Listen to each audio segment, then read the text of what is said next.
یہ اسلحہ تو کسی صورت بھی حکومت کو بھی قابل قبول نہیں ہے اور وہاں کے عوام کو بھی کے لیے بھی قابل یہ کہاں سے اسمگل ہو گئے؟ کن حکومتوں نے دیا؟ کن اداروں؟ دیکھیں جی یہ تو عامر ضیاء صاحب، اگر آپ gun running on the Indian border land ایک کتاب ہے فرنٹیئر ریجن، وہ پڑھیں گے تو وہ تو 150 سال سے یہ بزنس یہاں چل رہا ہے اسلحے کا، اور یہ ایک علاقہ ہے ہی ایسا، دونوں ملک ہیں وہاں پہ، افغانستان کے ساتھ سے بھی آپ کو پتہ ہے 40 سال جنگ ہوئی ہے، وہاں سے بھی اسلحہ ہے موجود ہے، وہ بھی آ جاتا ہے، ادھر سے اپنا بھی یہاں کا کلچر ہے اسلحے کا، تو وہ تو میں اب اس پہ کی تاریخی اور اس کی جو لیگل ایشوز ہیں اس پہ کیا بحث کریں، لیکن بہرحال اسلحہ وہاں موجود ہے، اسلحہ موجود ہے وہاں پر۔ اچھا ایک اور ہم نے دیکھا کہ پورا ایک واقعہ، یہ کہتے ہیں کنفرنٹریشن ہوئی اور جس طرح سے خونریزی ہوئی، اس کے بعد جس طرح مینج کیا گیا، ہم دیکھ رہے ہیں کہ بہت زیادہ حکومت جو ہے آپ کی KP کی حکومت بہت زیادہ تنقید کی زد میں ہے، اور وہ تنقید کی زد ظاہر ہے کہ سول سوسائٹی کی طرف سے بھی ہو رہی ہے اور آپ کے جو مخالفین ہیں، جو دیگر صوبائی حکومتیں وہ بھی کر رہی ہیں۔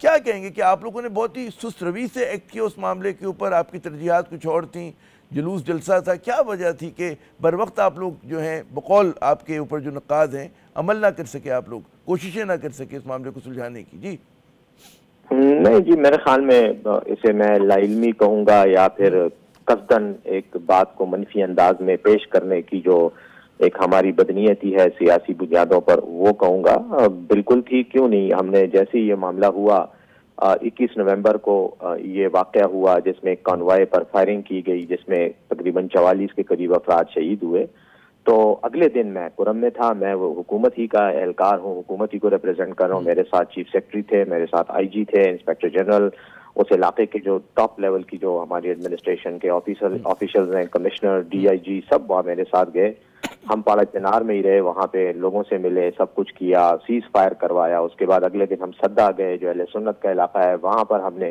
سیز فائر کے لیے ان سے بات کی، تو صوبائی حکومت تو موجود ہے، اس کے علاوہ ہمارا ہی ایک ہی ہمارے پاس ہیلی کاپٹر ہے جو مسلسل پرواز کر کے وہاں خوراک، ادویات اور مریضوں کو ایویکویٹ کرانے، یہ سارا ہم ہی کرتے رہے ہیں، جرگہ بھی ہم نے تشکیل دیا ہے، ہم ہی اس جرگے کے ساتھ بیٹھ کر بات کر رہے ہیں۔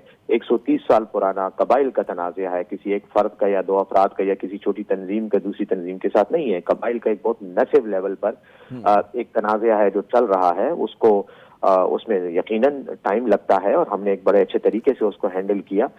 ہمارے مخالفین تو ایک اس کے جو ہے کچے کے ڈاکوؤں کو نہیں کنٹرول کر سکتے، جہاں پنجاب اور سندھ کی دونوں حکومتیں مل کر، اور ہم سے یہ توقع کرتے ہیں کہ ہم بٹن دبا کے اتنے بڑے بڑے لڑائیوں کے فیصلے کریں، لیکن ہم نے کر لیا اور اللہ کے فضل سے کامیابی سے کیا، جس دن سیز فائر ہو اس دن کے بعد سے سیز فائر کی کوئی وائلیشن نہیں ہوئی۔ تو آپ کے خیال میں ایک یہ بتا دے جاتے جاتے کہ روڈز جو ہیں پارا چنار کی، جیسے آپ نے کہا کہ بند رکھی گئی تھی، وہ فوراً کھل جائیں گی، اس پہ کچھ دن لگیں گے، کیا اس میں وہ ہوگا؟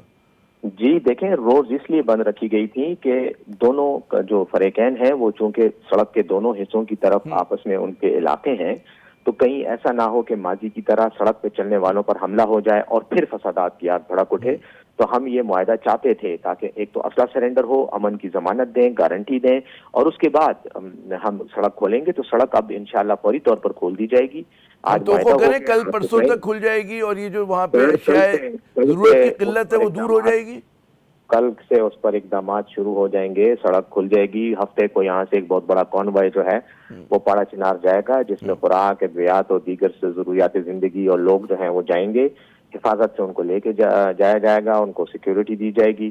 اس کے علاوہ ہم نے وہاں پہ سیکیورٹی کے لیے اقدامات کیے ہیں، 400 کے قریب نئے پولیس اہلکار بھرتی کیے ہیں، چیک پوسٹ بنا رہے ہیں، اور انشاءاللہ امید ہے کہ اس معاہدے پر جیسی وہ ہوگا جو ہے امن کا قیام جو ہے وہ یقینی ہو جائے گا انشاءاللہ۔ اچھا آخری میرا سوال کہ جیسے آپ نے تو کہا کہ جی 130 برس سے لڑائی ہو رہی ہے، یہ کچھ میں نے بھی 25-30 سال سے میں نے بھی اس کو کور کیا ہے، اس میں ٹل کے اندر جا کر اور سارے مقامات کے اوپر، اس بار آپ کو کیا، جو ماضی میں بھی ہم نے دیکھا کہ معاہدے ہوئے، اس بار آپ کیوں پوری امید ہیں کہ یہ والا جو معاہدہ ہے ہولڈ کرے گا؟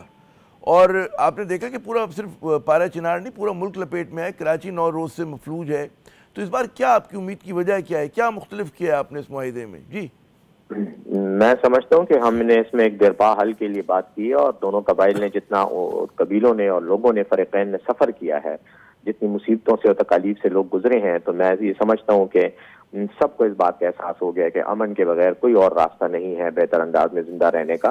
اور اس جرگے میں اور اس مشاورتی عمل میں چونکہ میں خود رہا ہوں اور دونوں فریقین کے ساتھ میرا مسلسل انٹریکشن رہا ہے، تو میں یہ سمجھتا ہوں کہ دونوں کو نہ صرف احساس ہے بلکہ اس احساس پر کی روشنی میں انہوں نے ایسے حل تلاش کیے ہیں. اور وہ جو معاہدے کی شکلیں آپ پڑھیں گے، تفصیلات آپ کے سامنے آئیں گی تو آپ کو خود پتہ چل جائے گا کہ قبائل نے اپنی ذمہ داری لی ہے، فریقین نے اپنی ذمہ داری لی ہے کہ وہ امن کا قیام کریں گے. حکومت ان کو فلی فیسیلیٹیٹ اور پروٹیکٹ کرے گی، لیکن اونرشپ اس امن کو قائم رکھنے کے لیے اور انشور کرنے کے لیے یہ لوگوں نے اپنے ہاتھ میں خود لی ہے. اور یہی سب سے بڑا میں اس کو کہوں گا کہ ایک بریک تھرو ہے کہ یہ حکومت کی طرف دیکھنے کی بجائے انہوں نے خود اپنے آپ کو جو ہے ذمہ دار بڑا بریک تھرو ہے. امن کی اونرشپ جو ہے قبائل لے رہے ہیں. بہت بہت شکریہ بیرسٹر صاحب.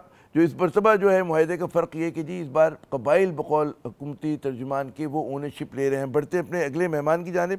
ہمارے ساتھ موجود ہیں مجلس وحدت المسلمین کے چیئرمین سینیٹر علامہ ناصر عباس صاحب. ان سے کچھ بات کرتے ہیں کہ کل سے حکومت اور پی ٹی آئی کے درمیان اور جو ان کے اتحادی ان کے درمیان مذاکرات شروع ہو رہے ہیں. پوری قوم کی نظریں گڑی ہوئی ہیں اس کہتے ہیں نا کہ مذاکرات کی طرف. پوچھتے ہیں کہ کیا امیدیں ہیں، کیا چیلنجز ہیں. جناب بہت بہت شکریہ علامہ صاحب اپنا قیمتی وقت دینے کا. سب سے پہلے یہ بتائیے کہ کل جو آپ کا آغاز ہو رہا ہے گفتگو کا دوبارہ سے، کیا توقعات ہیں آپ کی؟ بسم اللہ الرحمن الرحیم. شکریہ.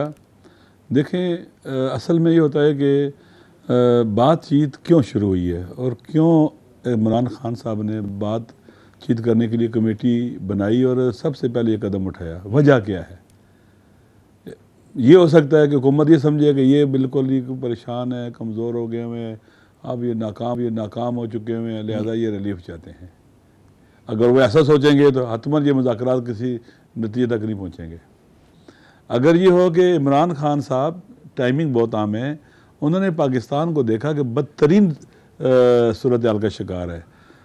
کوئی یہاں پر امن و امان نہیں ہے، بحران ہے، سیاسی بحران، معاشی سماجی امن و امان کا بحران ہے. ملک انٹرنیشنلی ریلیونٹ ہو چکا ہوا ہے تحولات، دنیا کے تحولات کے اندر لوگوں کا اپنے سسٹم پر اعتماد ختم ہو گیا ہوا ہے. ٹھیک ہے، لہذا عمران خان چاہتے ہیں کہ رول آف لا کے لیے، آئین کی سپریمیسی کے لیے مذاکرات کیے جائیں پاکستان کو دلدل سے نکالنے کے لیے. وہ یہ کہتے ہیں جناب والا کہ علامہ صاحب کی توقعات کیا ہیں آپ کی؟ وہ تو ظاہر پس منظر ہمارے سامنے، پاکستان کی مشکلات ہمارے سامنے. آپ کی امیدیں کیا ہیں؟ کیا آپ لگتے ہیں کہ کامیاب ہو جائیں گی مذاکرات؟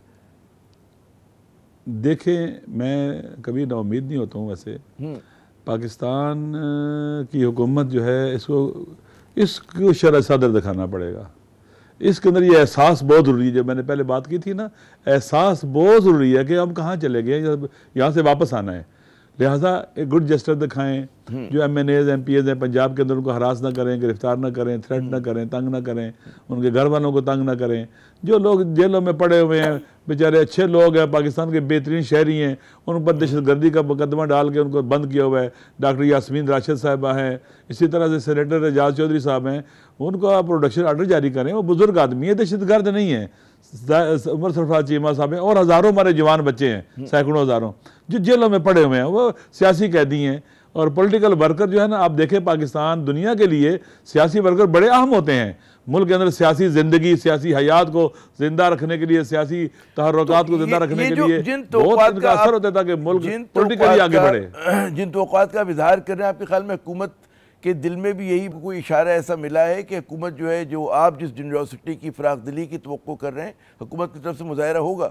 میرے خیال میں یہ ایسا چانس ہے، اس کو اگر حکومت نے اویل نہ کیا تو گیا خود وہ حکومت چاہتی ہے کہ پاکستان کو ٹھیک نہیں کرنا ہم نے، تو ایسے پاکستان چلا لیں گے لاٹھی سے، گولی سے اٹھا کے، زبردستی، جیسے آئینی ترامیم کی ہیں، جیسے بل پاس کراتے ہیں، اٹھاتے ہیں، جیسے پارلیمنٹ پر اٹیک کیا، ایم این ایز کو اٹھایا راتوں کو. ایسے چلا سکتے ہیں ملک.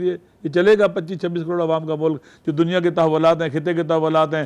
پاکستان سینڈوچ بن گیا. ایک طرف پہلے انڈیا دشمن ہوتا تھا، اب ویسٹرن دشمن بھی آ گیا ہے. اور اس کے بعد صوبوں کی حالت یہ ہمارے پاس، آپ کے پاس بلوچستان کی کیا حالت ہے، کے پی کے کی حالت کیا ہے، باقی حوالوں سے پاکستان کہاں کھڑا ہوا ہے. ایسے ملک چلا جاتا ہے، 25-26 کروڑ عوام کا ملک چلا سکتے ہیں. علامہ صاحب یہ بتائیے کہ آپ لوگوں کے مطالبات جو ہیں زبانی طور پہ تو سب کے سامنے، پورے ملک کے سامنے ہیں.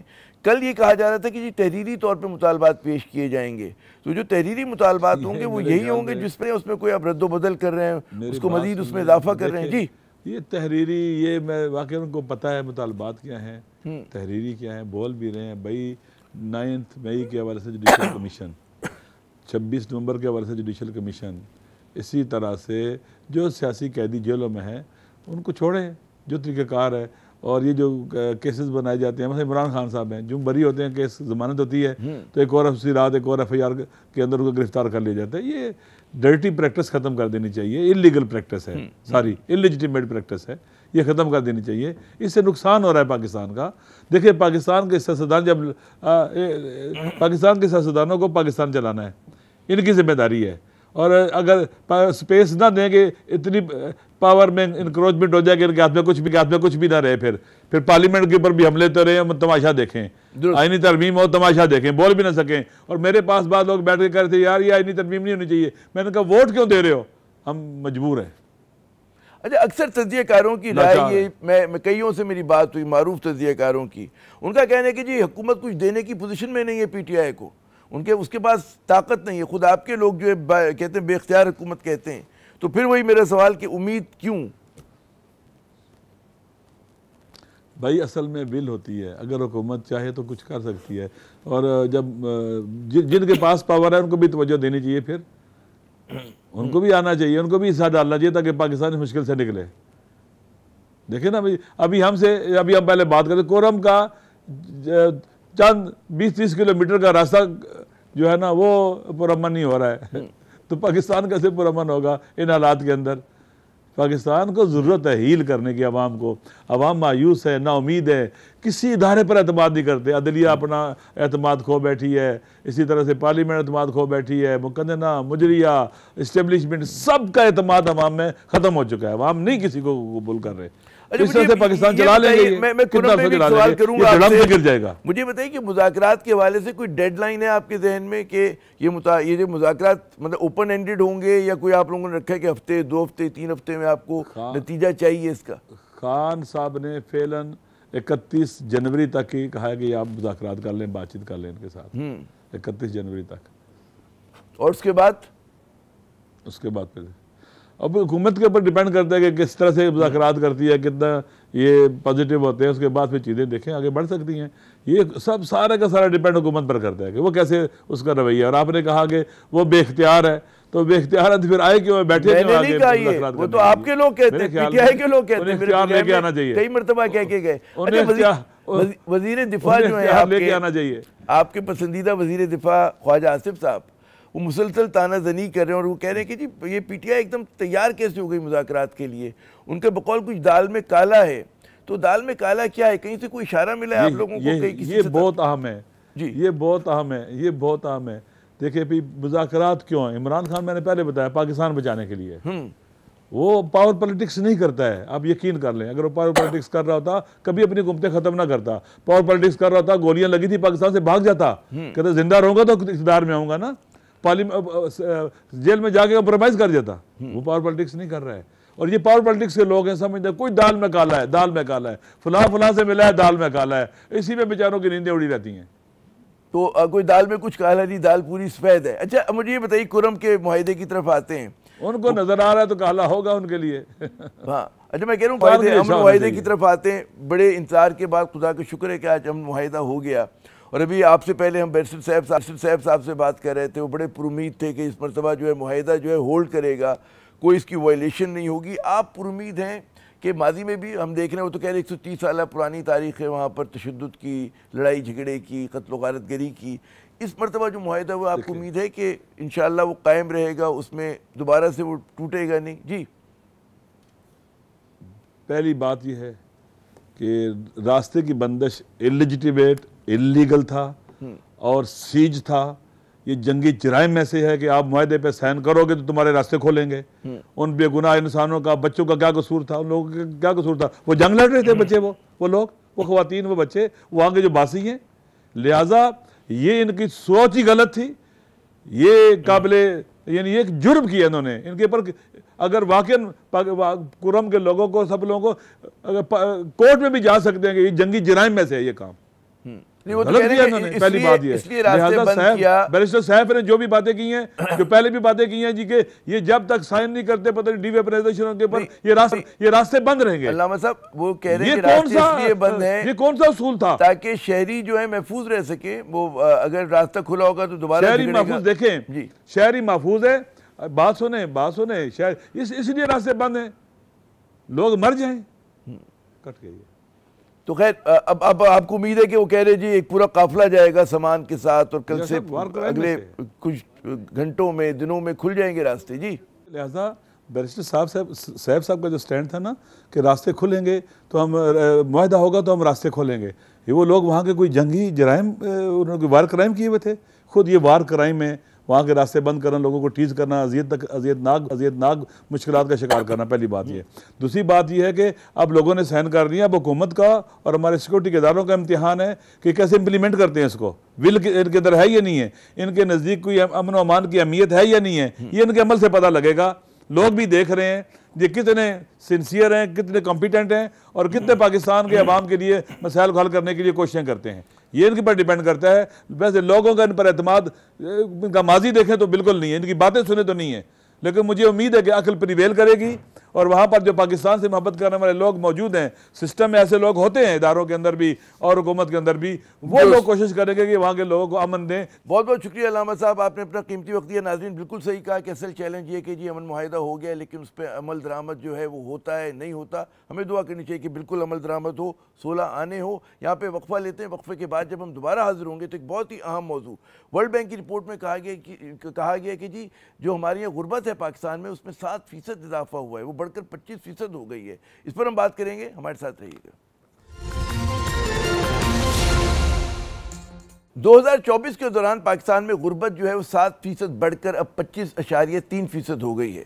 یعنی کہ مزید 1.25 کروڑ پاکستانی انتہائی غربت میں دھکیل دیے گئے ہیں. یہ رپورٹ حزب اختلاف کو پروپیگنڈا نہیں بلکہ ورلڈ بینک جیسے معتبر ادارے نے جاری کی ہے، جو حکومت کے ان دعووں کی نفی کرتی نظر آ رہی کہ جو معیشت کی بحالی کے حوالے سے حکومت اب تک کرتی رہی ہے.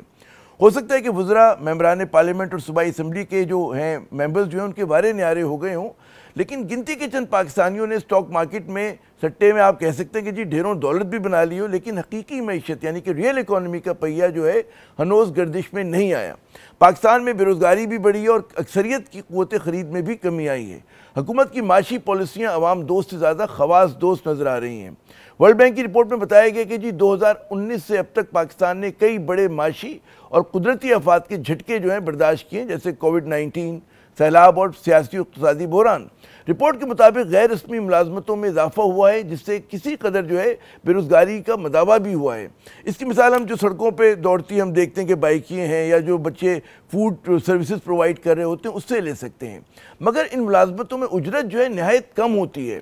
ورلڈ بینک نے کہا کہ اگر اس سال اقتصادی بحالی دیکھنے میں آئی تو غربت کی سطح جو ہے وہ گھٹ کر جو ہے 18.7% تک ہو سکتی ہے. اس اہم موضوع پہ گفتگو کے لیے ہم نے زحمت دی ہے.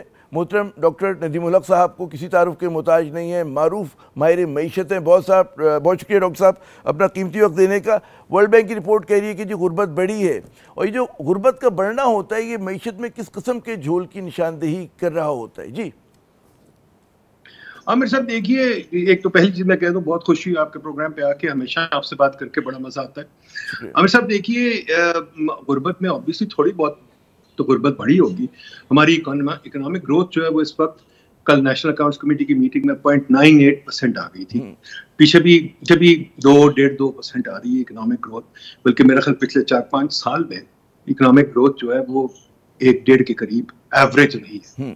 تو اگر اتنی اکانومی کم گرو کر رہی ہے تو obviously غربت تو بڑھنی ہے. دیکھیے ہماری آبادی تقریباً 2.5-3% بڑھ، تو ہماری گروتھ جو ہے اکنامک گروتھ کم از کم 3.5-4% ہونی چاہیے، بلکہ ہم تو کہتے ہیں 7-8% ہونی چاہیے جو ہم نے انالیسس کیا ہے اس کا پاپولیشن. تو اگر ہماری اکنامک گروتھ اتنی کم ہے تو obviously غربت بڑھنی ہے. اب مسئلہ یہ ہے کہ ہماری حکومت کا دھیان انویسٹمنٹ اور گروتھ کی طرف نہیں ہے. ہماری حکومت کا دھیان جو ہے صرف ٹیکس اکٹھا کرنے پہ ہے. میں اس پہ بار بار لکھ چکا ہوں، باتیں بھی کر چکا ہوں کہ ٹیکس اکٹھا کرنا جو ہے یہ ایک پرانے کنگز کی بات تھی کہ وہ ٹیکس اکٹھا کرتے تھے اور سوچتے تھے کہ اس سے ہو جائے گا. ٹیکس اکٹھا کر کے محل بناتے تھے یا کہ دربار بناتے تھے یا قلعے بناتے تھے. اس سے غربت سے کچھ نہیں ہوتا. ہمیں چاہیے انویسٹمنٹ. یہ انویسٹمنٹ کے لیے باہر جا رہے ہیں, کہہ رہے ہیں فورن انویسٹمنٹ لے کے آؤ, پر فورن انویسٹمنٹ سے غربت نہیں کٹتی, نہ گروتھ ہوتی ہے. گروتھ ہوتی ہے اپنے ڈومیسٹک انویسٹمنٹ سے, ڈومیسٹک کام سے. وہ ہم کسی کو کرنے نہیں دیتے, کیونکہ ہر صبح شام ٹیکس بدل جاتا ہے. کبھی صبح کچھ ہوتا ہے, شام کو کچھ ہوتا ہے, رات کو کچھ ہوتا ہے. ان کا ایک ہدف ہوتا ہے, ہدف کے پیچھے بھاگ بھاگ کے سب کو تنگ کرتے ہیں. اب 45% آپ کا ٹیکس ریٹ ہے اس وقت, ایون کارپوریٹ ٹیکس ریٹ آپ کا تقریباً 40 کے قریب ہے. اس میں کیا انویسٹمنٹ ہو سکتی ہے, کیا کام ہو سکتا ہے؟ پھر آپ کی بجلی کا نظام بگڑا ہوا ہے. بجلی کے نظام میں کیا ہو سکتا ہے؟ بجلی کا نظام آپ ٹھیک نہیں کر سکتے. پھر آپ کا گیس کا نظام بھی بگڑا ہوا ہے. تو میرا تو پھر آپ کا ہر جو کیا کہتے ہیں حکومتی کرندہ ہے وہ سوچتا ہے کہ ٹانگوں میں بیڑیاں ڈالو, کہ اس کو پرمیشنوں کے ناطے میں مارو, اس کے اوپر ڈنڈے چلاؤ, تو جا کے اس کی مانیٹرنگ کرو, اس سے بھتے لو. اس نظام میں میرا خیال ہے کوئی فیوچر نہیں. آج پرائم منسٹر صاحب نے کہا ہے کہ وہ 5 منٹ جو آپ نے جو بات کی کہ اسٹرکچرل فلاز ہیں اور ظاہر ہے کہ جب تک وہ دور نہیں ہوں گے, لیکن میں دوبارہ غربت والے مسئلے پہ آتا ہوں, کیونکہ غربت کی تشریح جو ہوتی ہے وہ ہر اکانومسٹ کی, ہر ادارے کی مختلف ہوتی ہے. تو سمجھائیے کہ جب کہا غربت میں دھکیل دیے کہ کیا مراد ہوتی ہے, ایک عام آدمی اس سے کیا سمجھے, کن چیزوں سے محروم ہو گیا جو لوگ غربت میں چلے جاتے ہیں؟ جی اس میں 2 چیزیں ہیں. غربت جس سے میجر کرتے ہیں نا, غربت میجر کرتے ہیں, جو ٹریڈیشنل میجر غربت کا تھا وہ یہ تھا کہ آپ کھانا کتنا کھا سکتے ہیں.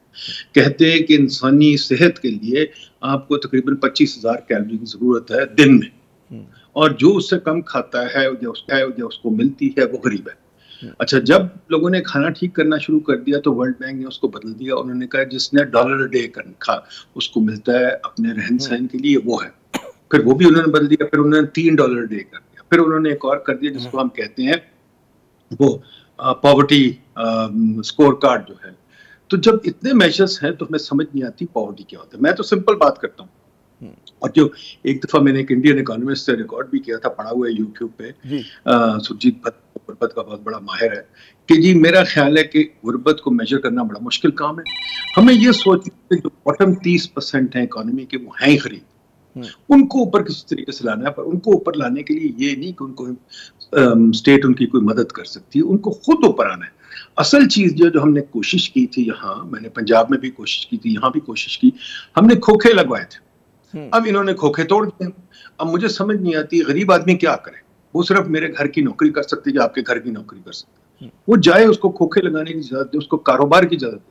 ہم کہتے ہیں کاروبار کی اجازت کیوں نہیں, پولیس والے نے تنگ کرنا ہے, اس کو فلانے نے تنگ کرنا ہے, گاڑی رستے میں آ جائے گی. اب آپ اگر باہر جائیں تو غربت مٹتی ہے. ہزاروں کھوکھے لگے ہوئے ہر شہر میں, ہمارے شہر میں لگا نہیں دیتے, کاروبار نہیں کرنے دیتے. پھر اگر وہ کاروبار کرے گا بھی تو روز پولیس والا آ کے اس کو تنگ کرے گا, اس کو اٹھائے گا, اس کو مارے گا, اس کی چھابڑیاں توڑے گا. آپ کو یاد ہوگا کہ ٹونسیا میں جو ایک بندے کی چھابڑی توڑ دی تھی تو اس بندے نے اپنے آپ کو آگ لگا دی اور عرب سپرنگ شروع ہو گئی. ٹھیک ہے نا. ہمیں چاہیے لوگوں کو اپرچونٹی دیں.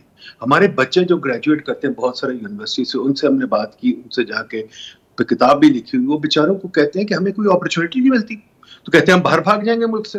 وہ بیچارے پھر گریس جاتے ہیں, آپ کو پتہ ہی ہے پھر کیا ہوتا ہے. تو ہمیں ہماری حکومت کو سوچنے کی ضرورت ہے.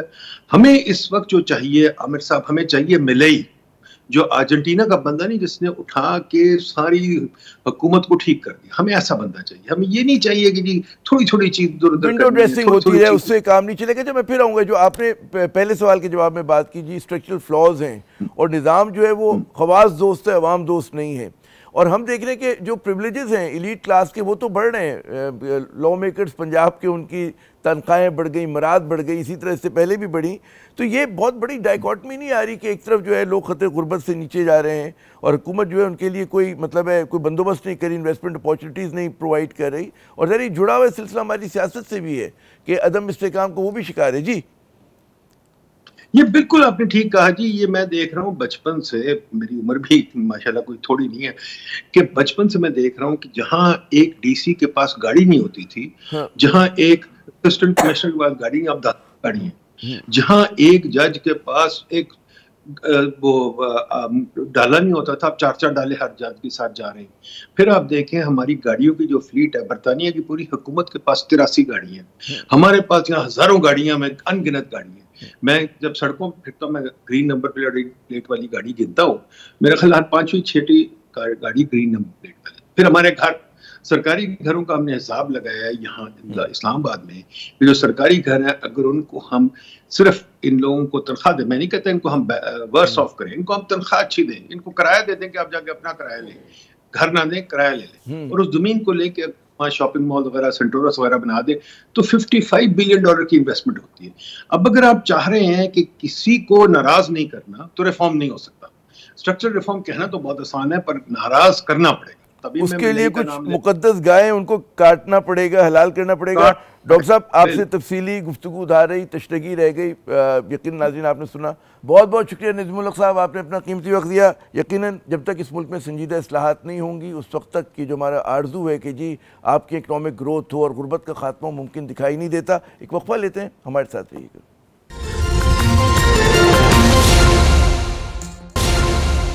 آج وفاقی کابینہ کے اجلاس میں وزیراعظم شہباز شریف صاحب نے اپنے دکھ کا تذکرہ کیا، ذرا سنیے۔ کہ جب میں کراچی گیا اس سال جولائی میں تو مجھے انہوں نے جو پریزنٹیشن دی وہ تھی کہ جناب ہم فلاں جگہ ریل اسٹیٹ بنا رہے ہیں۔ مجھے بہت دکھ ہوا، افسوس ہوا، میں نے کہا کہ آپ کا کام کراچی پورٹ کو چلانا ہے کہ ریل اسٹیٹ کے کاروبار میں آپ ہیں۔ شہباز شریف صاحب کا یہ سوال جو ہے وہ صرف کراچی پورٹ سے ہی نہیں، ہر اس سرکاری محکمے سے ہے جن کی 5 انگلیاں جو ہیں وہ ریل اسٹیٹ میں ہیں۔ کیا وہ وزیر اعظم صاحب کی بات پر توجہ دیں گے؟